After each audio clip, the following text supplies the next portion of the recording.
Madam President, it wasn't long ago that towns like Columbine, Aurora, Blacksburg, Newtown, and now Roseburg were unknown outside their states.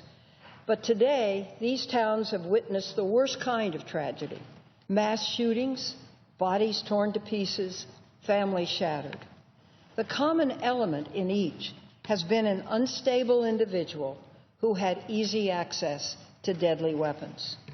I stood here 2.5 years ago to argue for restrictions on the manufacture, transfer, and importation of military-style assault weapons and high-capacity ammunition magazines.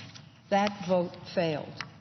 I stood here to argue for universal background checks. It makes sense that there be a process to ensure a firearm isn't purchased by someone who can't legally possess it, like a felon. Even that bill, supported by the overwhelming majority of the public, failed. So here we are again, Madam President, once again standing on the Senate floor, demanding action in the wake of another deadly shooting.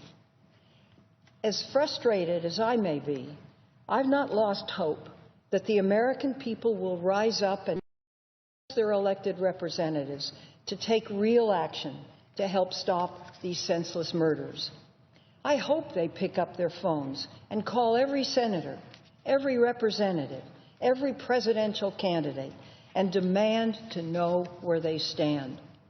President Obama noted this week that the United States is the only country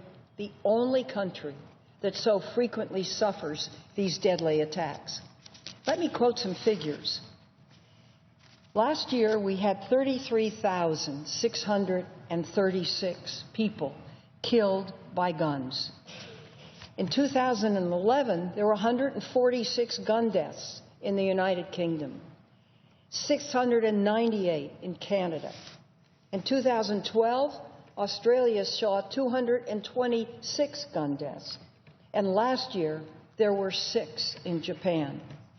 Our number is 33,636.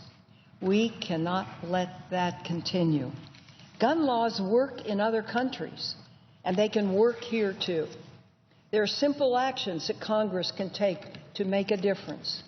An individual should not be able to buy any weapon they want online or at a gun show with no background check.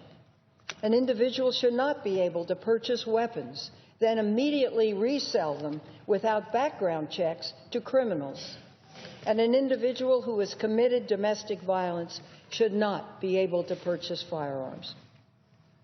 Now, these are not drastic changes. In fact, all of these proposals are already law in some states. Madam President, Congress simply must take some action. The longer we delay, the more innocent people, including children, will be killed in our schools, our office parks, our movie theaters, and our streets. I'd like to conclude with a story written by blog writer Glennon Doyle Melton. She offers up a powerful tale, and I'd like to read a portion of it to conclude today. And I quote, "2 weeks ago, my 2nd and 4th grade daughters came home from school and told me that they had a code red drill. She recalled her daughter saying the drill was, in case someone tries to kill us, we had to all hide in the bathroom together and be really quiet. It was really scary, but the teacher said there was a real man with a gun trying to find us. She'd cover us up and protect us from him. Tommy started crying. I tried to be brave." Glennon continues, "My 3-year-old nephew had the same drill in his preschool in Virginia. 3-year-old American babies and teachers hiding in bathrooms, holding hands, preparing for death. We are saying to teachers, arm yourselves and fight men with assault weapons because we are too cowardly to fight the gun lobby.